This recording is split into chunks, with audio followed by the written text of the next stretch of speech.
Episode number 31 of Codys Small Business Show. I am sporting my Deadpool shirt tonight. Let's see. This is round 2. Let's see if we can get my guest in here pretty quickly this time. I just kind of rambled.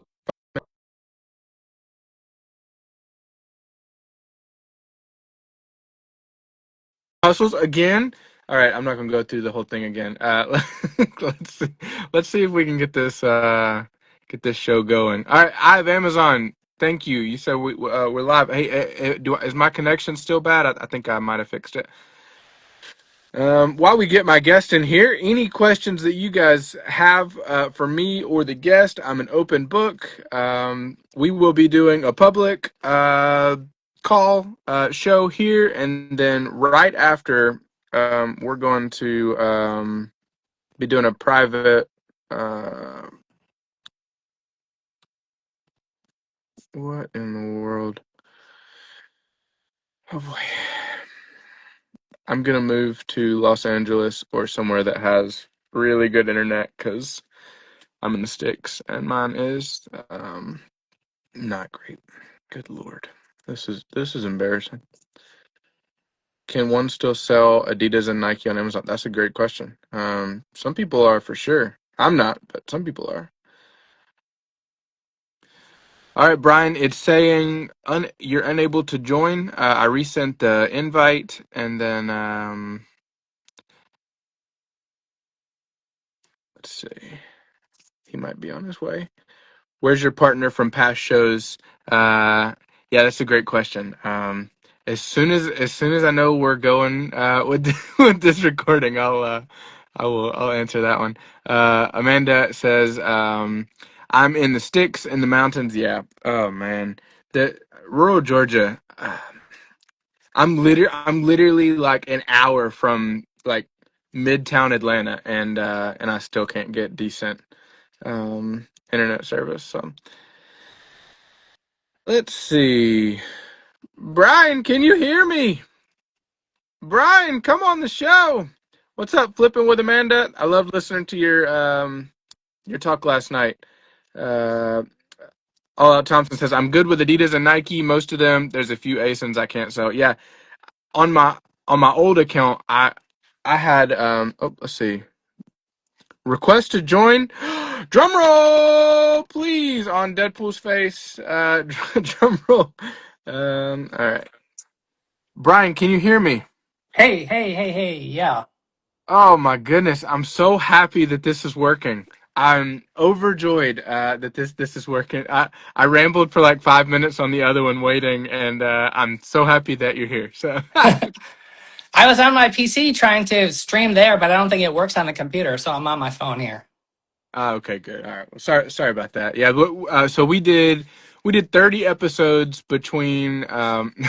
So the first time we started was Codys Small Business Show, and then we did 10 episodes that were Walmart seller episodes, and then we did 10 more episodes with James that was my co-host before, and he's taking a break from it. He's doing some other stuff.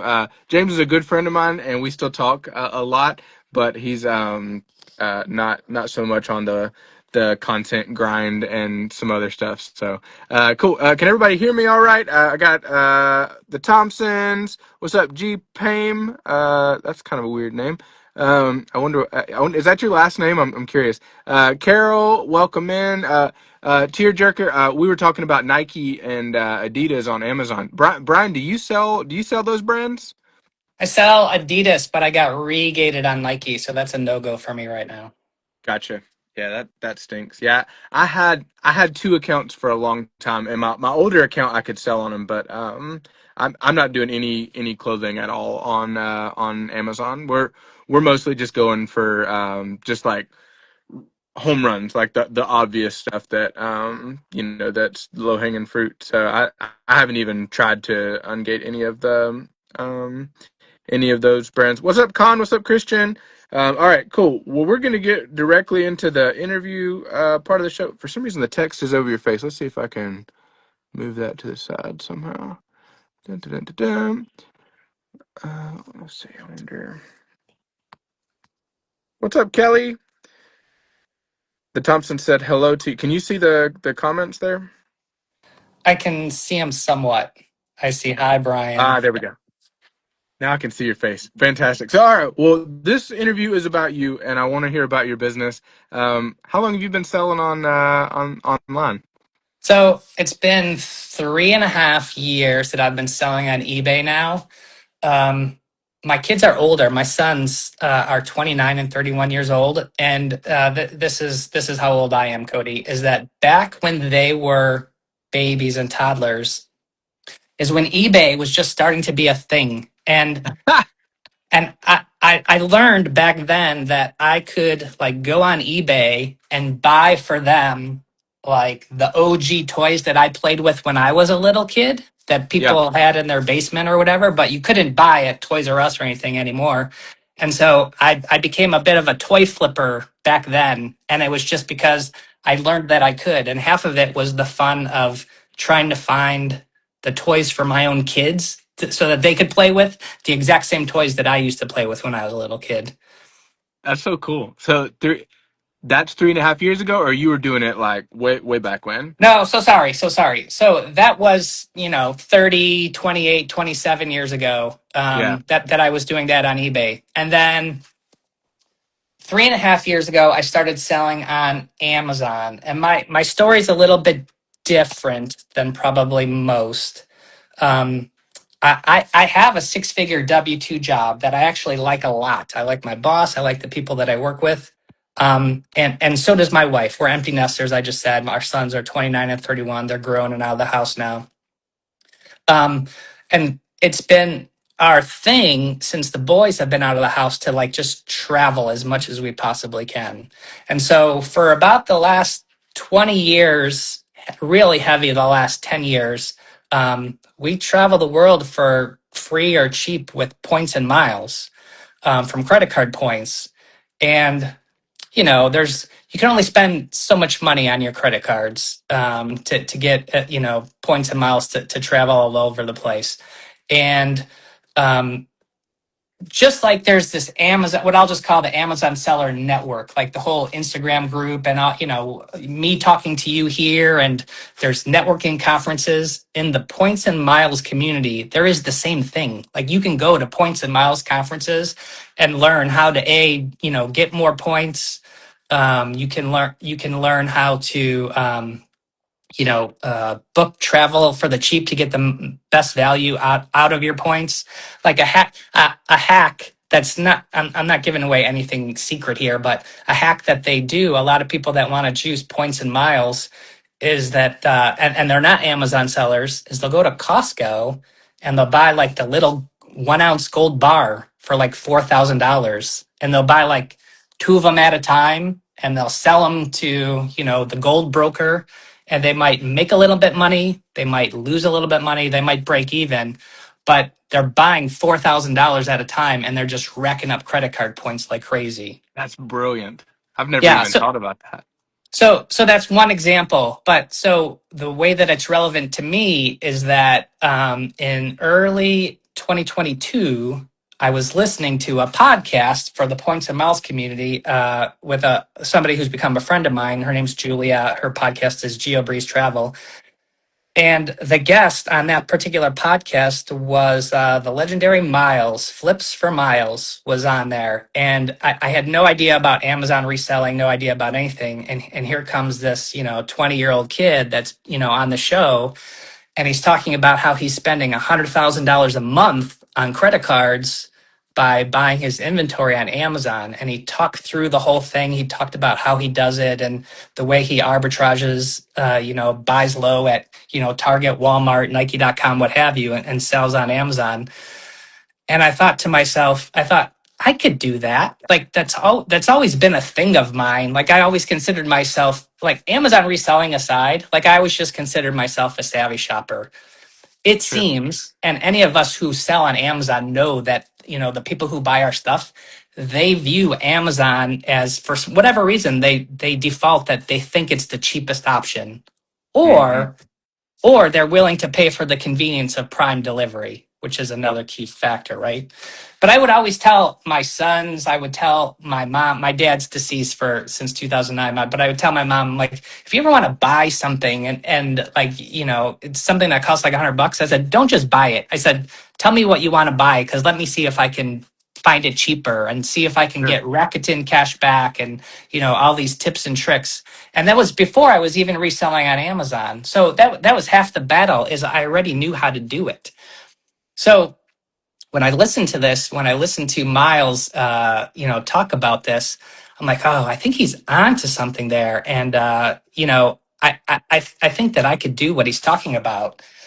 So, Miles has, I don't know if they are actually still doing it, but that, they had their own podcast, Buy Box Bandits or whatever it is. Yeah, And I was on there. Yeah. yeah. I binged through like 20 of those, and I'm like, oh, okay, I can do this. And, again, I'm a little bit fortunate. I'm different. I'm not a typical, like, 18, 20-year-old student who basically doesn't have any money and, anything is good. Like, I'm a little different in that, my W-2 job is I'm a director of program management for a manufacturing company. And so at my W-2 job, I'm all about processes and systems and structure and SOPs and all of that kind of stuff. So I had that mindset coming into this from the very beginning. So I know that one of the things that Miles preaches is, hey, just go out and just start selling some stuff and figure out all the business stuff later. Like, you want to incorporate into a LLC, don't worry about that now. Just get proof of concept and figure Sure. out that out later. But I was just at a different phase in life, and so I just knew that I wanted to be able to get all that stuff set up right from the beginning. And even knowing what I know now, like looking back, like, I wish my email address would be something different than the gmail.com that it is. Like, Sure. I wish I would have got a nicer email address right from the get go. I wish I would have named my LLC something different than what I did, like all of these Something like little cooler. things. Yeah. All these little things in hindsight that, you just learn from doing it. Yeah. That's an incredible story. I didn't know that about you. That's so cool. So when did you open your Amazon account? Like what was that, 2023? When you invited me to this, I looked it up. So I got my EIN it was actually on the 4th of July, 2022. So I started dabbling a little bit Yeah. through the end of 2022, getting a little bit proof of concept for myself. And so Cody, I'm not sure if you remember yourself, but I mean, I've been part of your Bolo group since like back then. And so I remember one time it was starting to be Christmas. It was probably Halloween time frame. And this was back when Big Lots still existed. And Oh, Miss Big. you posted about how Big Lots was having their like Yep. Christmas displays on sale, and they were like big ass giant boxes. You're like, oh, just have these delivered to your house. You don't have to probably do anything. You just slap the sticker on and ship them out the door. And that's what I I did, and that remember. was Yeah. that was one of my Yeah. first big sales. That's amazing. Oh, through the holiday time one, it was like the wicker reindeer ones. I love those. Yeah, it was exactly right. That was the reindeer ones. You're exactly right. Yep. That's amazing. I was about like different warships things. That was like that. And I remember like we were planting as many of those as we could, and like that was a home run for us. So that's cool to hear that through the grapevine somebody else was able to participate in that too. So Right, right, right. And then, so, just to continue that origin story, if you will, as to, everybody has their why as to why do you do that. And I think mine's a little bit different than everybody else's. And what I mean by that is that there's three reasons why I do what I do. So I just touched on number one already, which is I'm trying to spend as much money each month on inventory so I can rack up the credit card points so that my wife and I can continue to travel for cheap or free. It was my wife's birthday here in the middle of February, and we just got back from 4 nights at the Park Hyatt Cabo San Lucas, and nice. that's not a place that I would have ever paid money for, but I stayed there for free happily, and it was a beautiful thing. So we have so many trips that I could go on and on and on talking about all the different trips that we've taken for free, with the points and miles. Um, Reason number two, of course, is making ancillary income, right? So it doesn't matter if you're doing it to travel, or pick a reason of why anybody would want to have extra cash on hand. It's just always a good thing, right? Sure.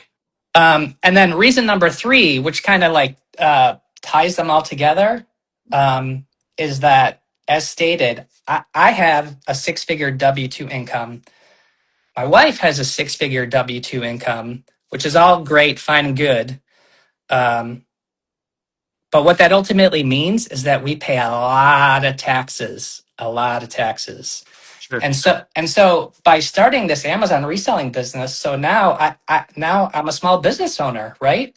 And so now things that I used to just pay out of pocket before now are tax write-offs. My internet bill, my cell phone Yeah. bill, all my mileage. Yeah. I shouldn't say all my mileage. I'll touch on that a second. We recently got like a Ring video doorbell, and then like the monthly Ring service. And I mean, I we have it for our house, but it's to watch the packages that arrive and make sure that Yeah. everything is safe and all that kind of stuff. I mean, it's a reasonable and ordinary tax write off. Talking about mileage, is that my office where I work is in like in an industrial park area, and one block this way to the left is the UPS store, and two blocks to the right is the FedEx store, and half a mile down the road is USPS. And so all I need is one FBM package that day, and then my commute to my work is a tax write-off because I was dropping off the packages. Sure. And Yeah. yeah, so while that in and of itself is not income, but if you look at it from the other way, it's still money in my pocket. Any dollar Yeah. that I don't pay to Uncle Sam or the state of Illinois is another dollar that's in my pocket. So it's just another way to have extra income, is what I'm saving on taxes from having a small business. It's the way the tax code's written. That's an incredible story. That's inspiring to me because if you've watched any of my stuff, I like to talk about like people on the other end of the spectrum, people that are like in poverty, low income families, blah blah blah. And like part of my passion is like the reason I make content. Like I genuinely think that I'm going to be able to influence some single mom somewhere or some kid getting out of Sure. jail that's 18.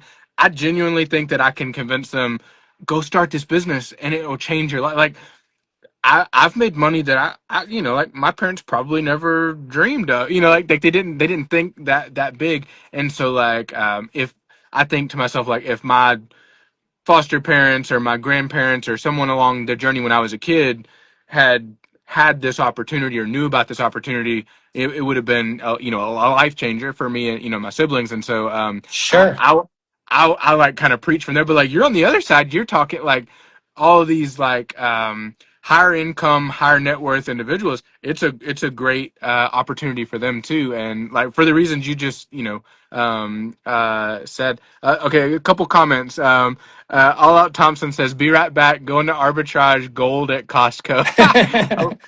I love that. We need to brainstorm because there's some other stuff.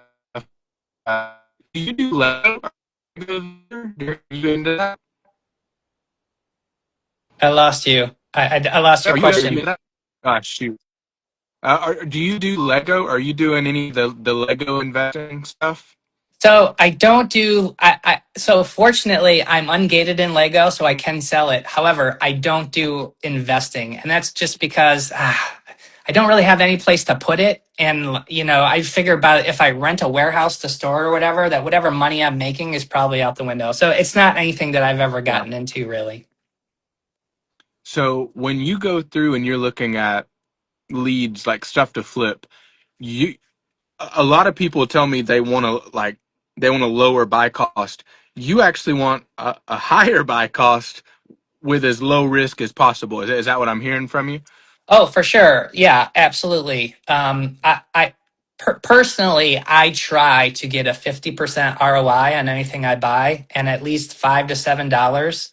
Um, so I'm pretty picky. I'm pretty picky about what my leads are.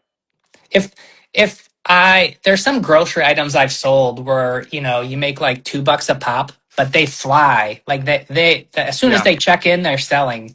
And so I look at that, I'm like, oh well, I could still make $100 a month, $200 a month doing this, and there's not much risk to it. So why not take that money? But all things being equal, I'm really picky about reading my Keepa charts and looking about what my worst case possibility might be if something tanks. And Yeah.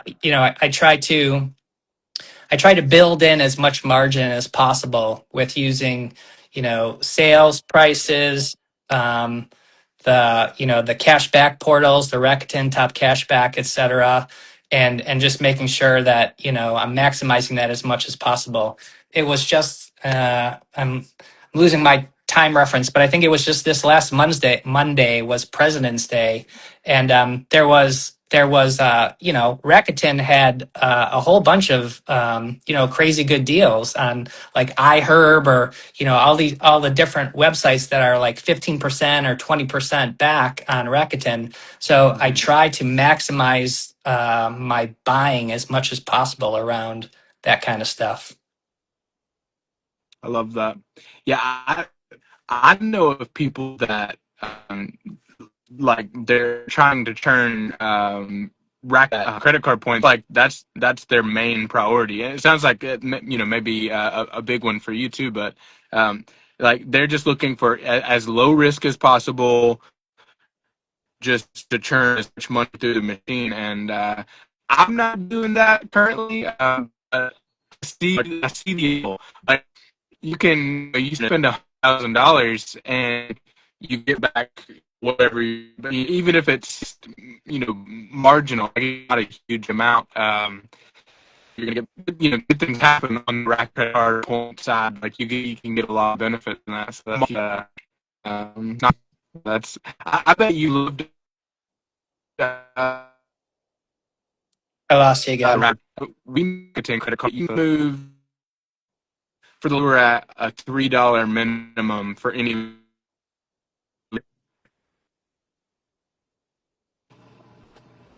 Testing, testing, one, two, three. I'm Can here. you hear me Hello. now? Yep. Yep. Shoot, sorry about that, man. So anyway, long story short, we moved the uh, uh, metrics up on the leads, and so we're looking for those higher dollar amount per lead rather than the other ones. So um, Yeah. okay, so what's your 5-10 year plan? Like, what are you wanting to do with Amazon? Like, more of the same, or are you wanting to grow it, or are you selling on other platforms? Like, what's the plan for like your business? Yeah, that's a great question. I don't have a great answer. I don't have a 5-year plan. I think, my 5-year plan is that that's when I'm starting to actually think about retiring from my W-2 job. And so the thing that I like about this is like I'm like a guy that doesn't. I don't like to sit still. Like I kind of do thrive on the work. And so given that we are empty nesters, I don't have little kids at home that I have to like give a bath and read bedtime to, like all that kind of stuff. If I'm not doing this, like quite honestly, I'm just sitting on the couch watching Netflix with my wife. Yeah, And believe me when I tell you that happens a lot already. So this is good to have something else to do, and it's attractive to me to know that when I do retire from my W-2 job, like I could still have this to be active in as much or as little as I want to. yeah, There, there's no downside to it. There's only upside with the, as long as things stay the same with regards to the credit card points and the ancillary income and all that kind of stuff. Um, so yeah, I have a prep center. The prep center that I have is Live Free or Die Distribution out of Tax Free New yeah. Hampshire. Yeah, so Andrew and Amanda Thompson here on the call. I met them at the Miami Sellers Conference, and one thing led to another, and I became good friends with them. Amanda and my wife are from the same very small town in Maine called Berwick, Maine. And so we had a bonding over that, and Yeah. we became good friends. And if you haven't heard the story on that, they had gotten a warehouse for themselves just for their Amazon business at the time. It was not intended to be a prep center. It was just for them to work out of their own Amazon business out of that warehouse. And it's a long story. It's a long, sad story for another day. But my wife and I, we were going through a home remodel, and the home remodel turned into a nightmare. And a contractor stole a lot of money from us, and Oof. we were living out of our house in a tiny apartment, and prepping in that tiny apartment was just not good. And so I reached out to them and I said, "Hey, would you be willing to prep for me? Because you have a warehouse and you're also, by total coincidence, in tax-free New Hampshire. You know, this could be like a win-win." And so they thought about it and they got back to me. They said, "Yeah, let's do it." And so that, you know, their phrase is that they accidentally started a prep center, and that's how that happened.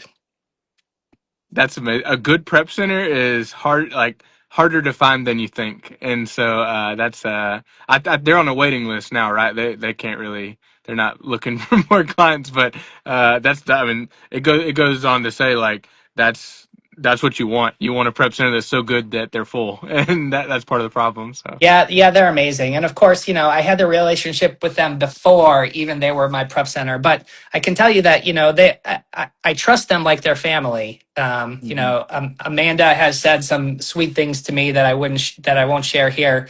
You know, as to, you know, how we feel about each other with all the time that we spent together and everything. Um, but at the end of the day, it's really important when you're sending tens and thousands of dollars of your inventory that you know it's, you know, going to be taken care of the way that you would take care of it yourself. And I trust that implicitly with them. Yeah, heck yeah, I would too. I've never used their services personally, but I know them, and I like talking with them. I can tell they're that kind of person. So. Yeah, yeah. Uh, yeah, I had a prep center in Atlanta for a little bit, and it was working so beautifully. We were doing in-store shop. We were RA stuff, and I would literally just drive around, fill up the van to the very very brim, and then drop it off, and that was working so great for us. And then we started doing the same thing with Walmart too, and they did Amazon and Walmart, and so not tax free, but we were handling that on our side, and so yeah, it's such a great feeling when you can just drop your stuff off and somebody else is handling it from there to get it to where it needs to go. And so yeah. Yeah. As much as I value the Thompsons and Live Free or Die distribution, my wife values them 10x because she's just Yep. so happy to have that inventory not be coming to the house anymore. My wife would be too. That don't tell my wife about that feeling. Yeah. You mentioned the Miami Sellers Conference. I went to the very first one, and then every single year something has happened or some like different things, but we haven't been able to come back. And so is that like a thing? Like, do you like to go to those type of conferences? What's your reasoning for going and doing all of that? Yeah, I do like to go, and I do like to, you know, just network with everybody and get like the little tips and tricks and just like little gold nuggets from hanging out with everybody. And you know, going back to you know, I do have a nice, you know, six-figure job at this point in my career. I actually have a degree in mechanical engineering from University of Illinois, and I first started my career. I graduated from college in 1991, and I worked for Motorola. I was designing cell phones for Motorola. Wow. I'm not sure if anybody on this call is old enough to remember, but there was like the clamshell StarTAC cell phones, and like I designed those things, you know, with my team. And I say that because I have a saying is that I went to college And man, it was the time of my life. And sometimes I even went to class. And I say that in relation to the Miami Sellers Conference, or it could be Sellers United, or Crazy Flippin' Mom has a conference this summer in Omaha that I have my tickets for, and I'm excited about already. Is that going there and listening to the presentations? It's cool and all, but really the value comes from networking with everybody, on the side, after hours, having drinks with them, having dinner with them, going on an outing with them, all Sure. this type of stuff. And yeah, I mean, just meeting Andrew and Amanda, which was a total fluke. Like they said, I went there by myself. My wife wasn't with me. We didn't know anybody. And Amanda sat down next to me and we had this conversation. And now, they're my prep center. I'm not saying I'm the only reason that they became a prep center, but it just worked. Life worked out that way, and that they started a prep center because I sat down next to her that day. So you just never know what's going to happen with the people that you meet and the things that you learn, and Yeah. people that you're suddenly in a group text chain with. Um, Trading leads back and forth, like all that kind of stuff that comes from networking with people at these events. Yeah, I get that. I need to go to more of these things. I know I do. I do better one on one with people. Right, I have kind of a social thing. Like big crowds make me kind of nervous, and so like that's kind of part of my probably some sort of limited belief that I have. But like I get like kind of anxious, and so that's kind of part of the reason. Like going and like being in like a big crowd of people like kind of makes me nervous. But yeah, I need to go to more. I would. I think maybe I could help people, and then I think also like I know there's stuff that I could get from it. The first year when I went to the one Miami Sellers Conference, I got to, I don't know if you've heard of is Alex Steele or Alex Steele or something like that. He was one of the speakers. But his whole I remember what question I asked him, but his answer was, "We'll just solve for that problem." And he went on to talk about how he has multiple selling accounts and he sells on multiple platforms. And then he was talking about how he had multiple businesses that had like different eBay stores. And so it helped me think, oh, I don't just have to be an Amazon seller. I can build like this network of different things, and Sure. I've carried that, like it's shaped my business from so like that was worth the ticket, just that talk with him. And so yeah, I definitely see the value. What some technical stuff, what categories do you like to sell in? What's your like what's your bread and butter? Like what do you get excited when you see, or if you're willing to share any of that? No, yeah, yeah. I'm willing to share. So, like you, I don't really sell shoes or apparel much anymore, just because the returns are so high. Just as an aside, I recently listened to the Chris Rasick and Chris Grant podcast, and they had Kim and Perry Coughlin on, who are, seven-figure sellers, and they were talking about, their Beasts. RA business. And yeah, they sell pretty much only apparel and shoes, and they were talking about their ROI and, dollar return metrics that they shoot for as a minimum. And I'm like, oh man, maybe I should like be revisiting this. I do a little bit of it, but really it's the Kohl's clearance sale. When Kohl's clearance is all half off, I do like that. I mean, I feel like Yeah, that's easy money sitting on the shelves. But it's just a matter of having the time to go around to all those Kohl's, because it's not as easy for me because I do have a W-2 job during the day. So sure. um, back to your question, I really do like selling. I do like selling toys a lot. I'm in Steve French's group. He's got a group called Toys Are Gold that Okay. focuses on selling toys. And so they share leads in there. If there's like a special Pokemon sale dropping or whatever, they'll be discussing it, or they'll each month they'll be talking about a toy brand, whether it be Lego or Barbie, or pick Funko Pop, pick a toy brand. My challenge is that for many of the toy brands, I'm either gated or plain old like red restricted in, like Yeah. Mattel and Funko Pop. Like I can't even get ungated. Like I'm just red restricted. Yeah. So I sell what I can, and I do like it. And of course, that's easy pickings in Q4. Right. Doing all the toys, I do like selling the video games in Q4 as well. Beyond that, I'm not too picky. I my number one place that I source from is Target. Really. Yeah, Um, Target's good. yeah, it's good. But with that being said, I keep trying to diversify from Target. Like I keep trying to find places that like nobody's ever heard of before, Yeah. um, to buy stuff from, so that like I'm a little different. So I found some like ethnic grocery items from like some weird kind of like, online grocery stores and stuff that I've sourced some products from. And that's been doing well for me.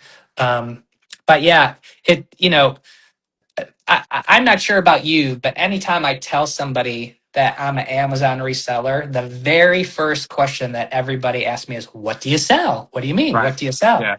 And I'm like, "I'll sell anything that I can sell and make money." Love that. Um, I was talking about the Kohl's 50% off clearance sale. I sell a lot of bras, actually. Nate Jackson from Hustle Buddies. Yeah. He had like a bra selling course that I took, and I just learned during Kohl's clearance.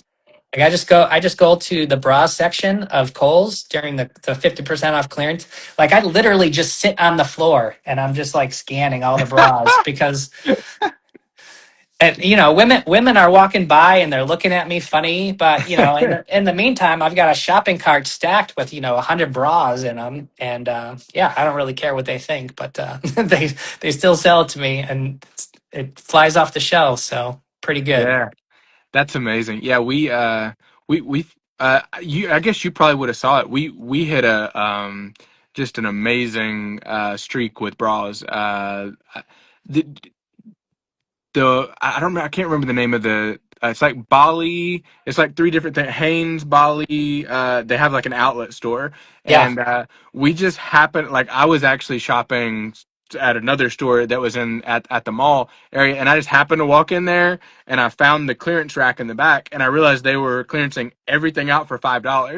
And Wow. yeah, oh man, we did so. And on top of that, you could get a coupon to like sign up, or I don't remember what it was, but we were getting them for less than $5 after tax, and we went store to store, everyone we could find, and that was a really really actually there was somebody when I shared that in the Bolo Club, there was somebody that got mad at me, and she was like, "Don't share this, don't tell anybody about this." And yeah, so yeah, the bras are great. Like if I were gonna do if I were gonna do apparel, like I think that's like a really good place to start. Is and I think part of the reason you mentioned it earlier, it's a lot of young males that are going out and shopping.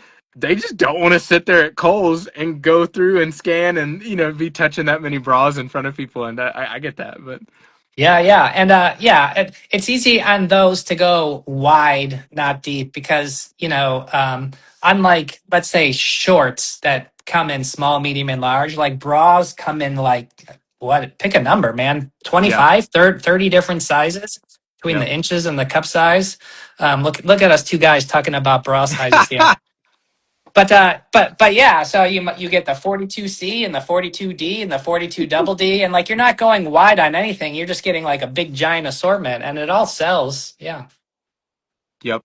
Yeah, I agree. That's it. Yeah, and it's anytime you can find a category like that where there's a bunch of different variations, you have to figure the manufacturer, the brand, they have to forecast demand for every single variation. So the 42C, maybe they made 1,000 and there's only demand right then when they need to sell it for 300 or whatever the numbers are. And so the rest of those, they get clearanced out, and some dirty scalper like us comes in, gathers them up, and then we're comfortable selling them, at the higher price because we're only one or two deep, instead of having to, go super, buy 1,000 of them or whatever. And so, yeah, I love stuff like that. For the same reason I like books, there's endless variations. Like there's so many different things.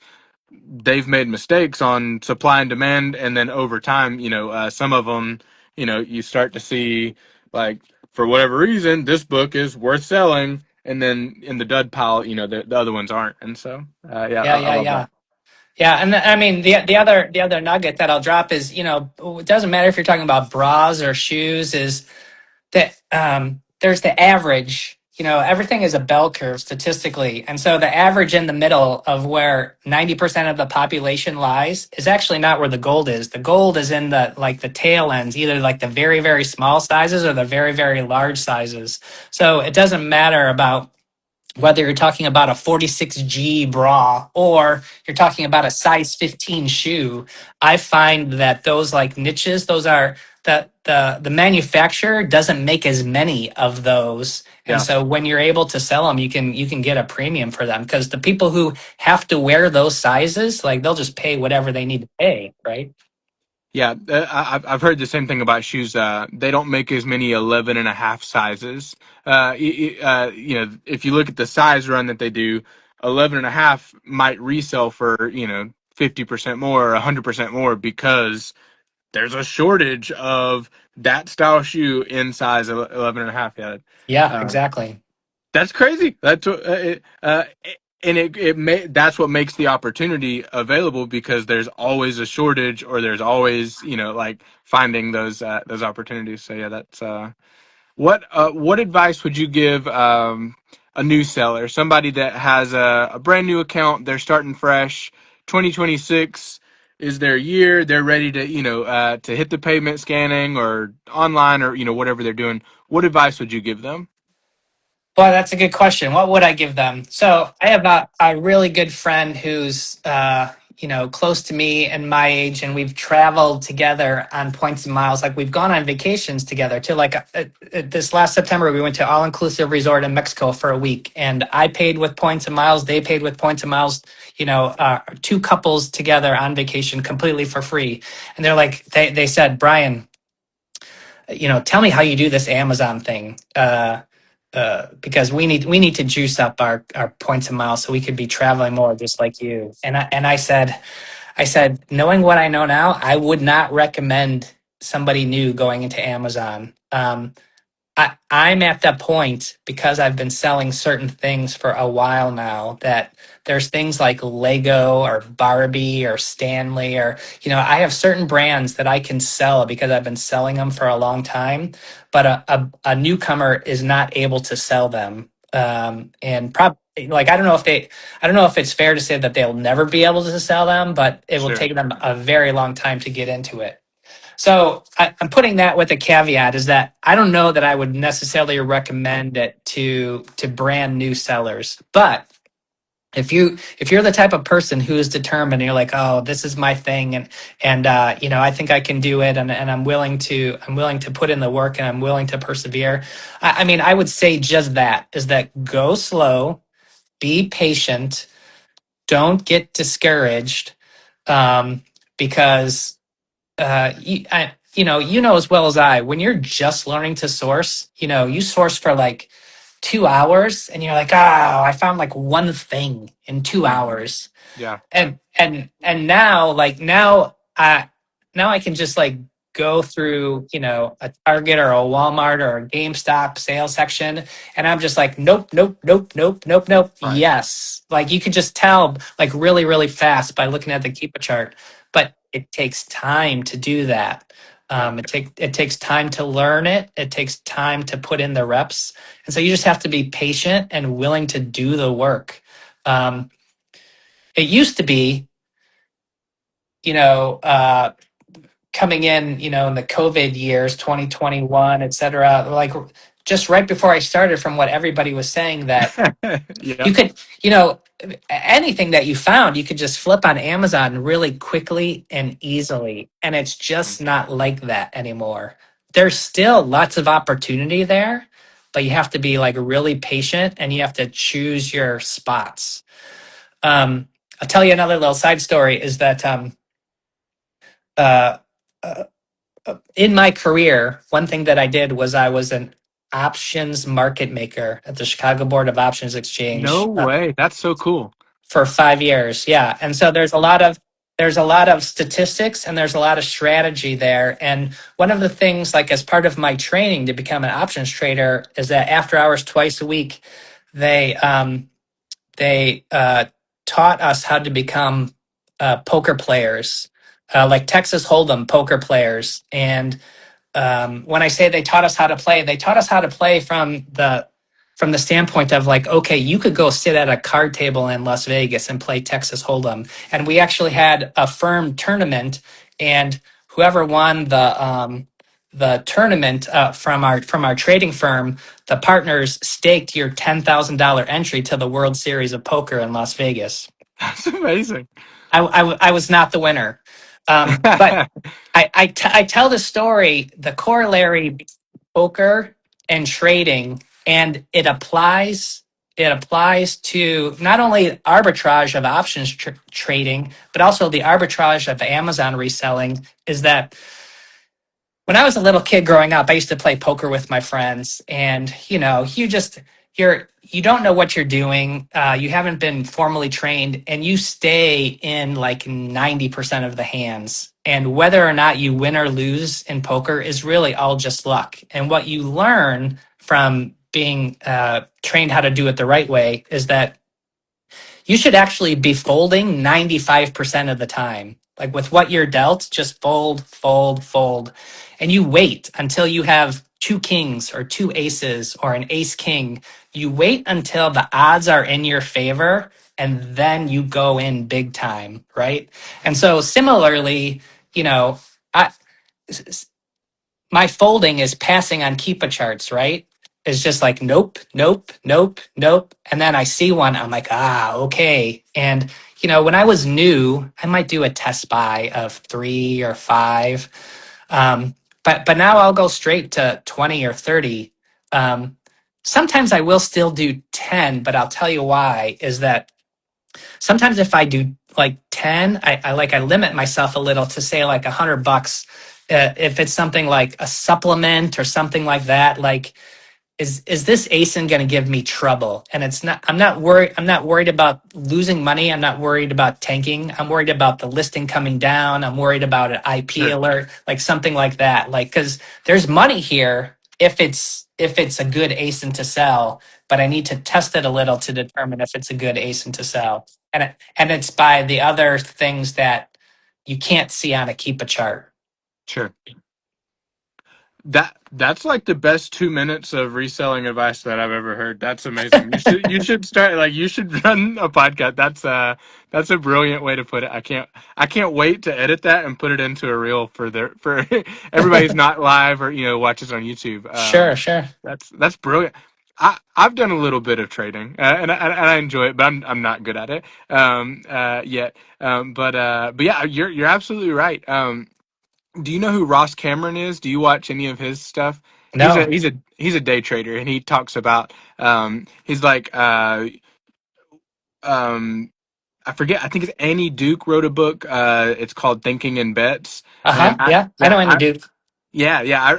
I read through parts of it. I wish I could say I read the whole thing, but I'm kind of lazy with the reading stuff. But it's the same exact thing as what you just said. Like you just kind of recognize, and then as soon as you know that it's a loser, just get out of it and get to the winner faster. And Right. and knowing that like those setups that work, learn that and then be super picky about getting to that setup that works, and then when you recognize it, then you kind of go deeper, go all in on that. And that's exactly what I do with my Amazon business. For a long time I felt a pressure to do a lot of volume, and so I would do probably more test buys than needed, and then I was getting a lot of bad buys. And so now what I do, like I've just kind of set higher standards with like for me personally, it's similar to what you said. Like I'm looking for like a really beautiful Keepa and a really beautiful brand that I know is not going to give me problems and a really good setup, and then kind of build out from there. And so yeah, I think that's perfect. Like that's what you said is brilliant. And like with you're like waiting to get the set of kings or the set of aces. Like that's beautiful.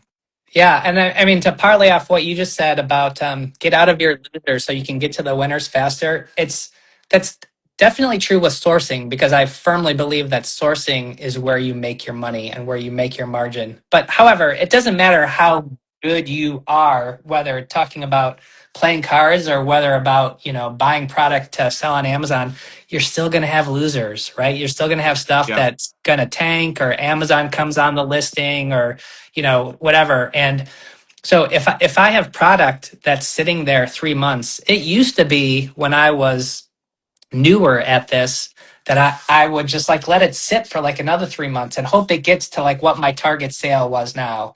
And Yeah. now I'm just like, just sell it. Just sell it whatever the market is. Doesn't matter if I'm breaking even, doesn't matter if I'm losing $2. Like, get that capital back, because it was a loser. Because it happens from time to time, but get that capital back and let's get it reinvested in a winner, and see where that can go. Because Yeah. your capital is doing no good just like sitting on a shelf for a really long time.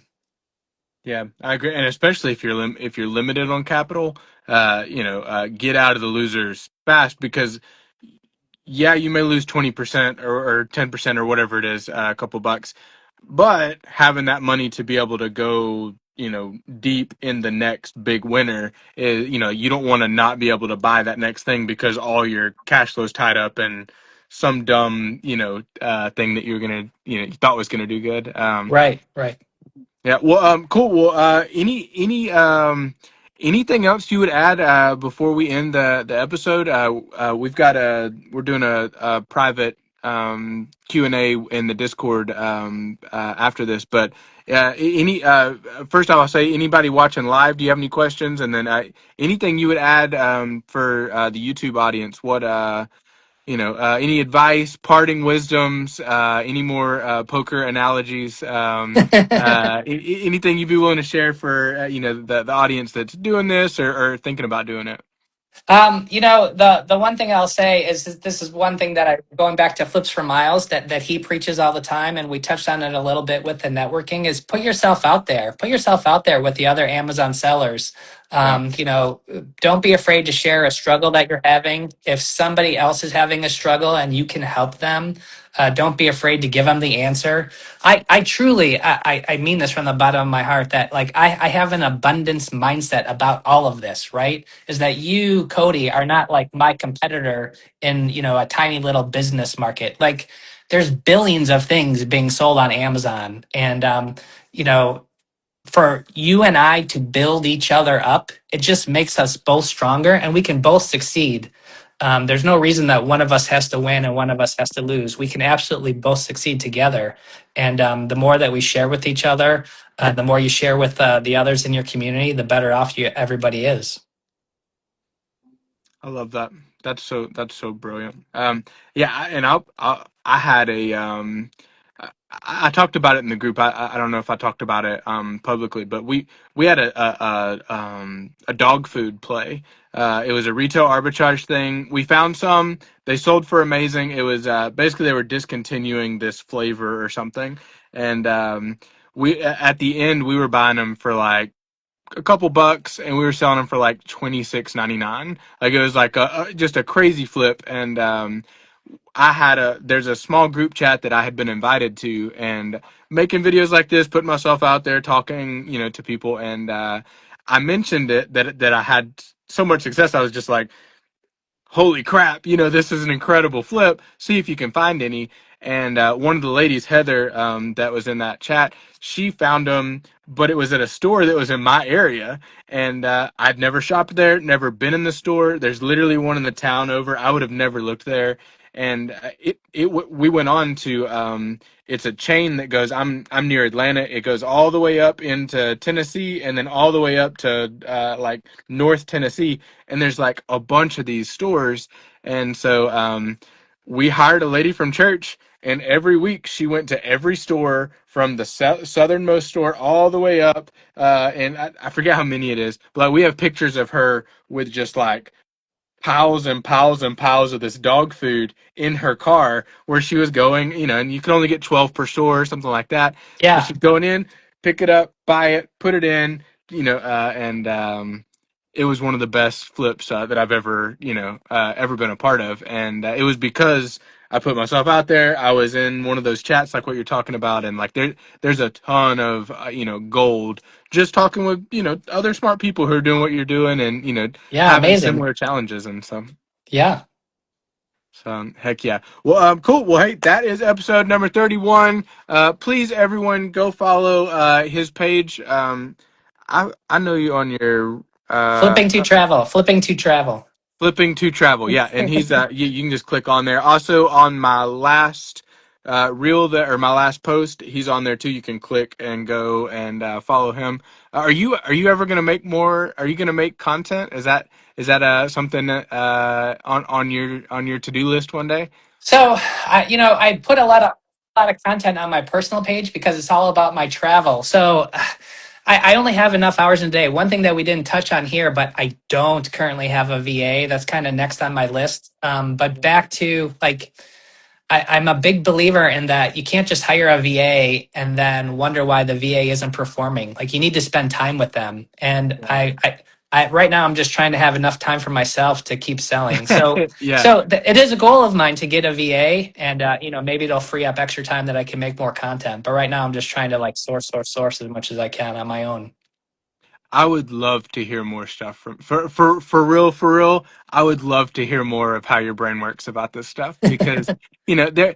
I think there's a lot of people saying the same thing, and like I think you could say something new or different or like help people think about it a different way. So I like if you're just having like toilet thoughts, like if you're like whatever, even if you're just writing it down or like just hold the phone up and just talk with zero editing, zero captions, and then just hit post. I think a lot of people could get a lot of value from that, and so I I would mean, that's love to. crazy. I mean, Cody, I'm not exaggerating when I tell you I use the toilet every day. Use that time. Okay, from now on, you gotta, you got, all right, I won't finish that thought, but that's amazing. So, well, I would love to, let's keep sharing notes and talking, and everybody on here, go follow him. If you watch this on YouTube down the road, go onto Instagram and follow him. And thank you for your time. I appreciate you coming on. And let's see, do we have any other questions from anybody live? Nope, we're good.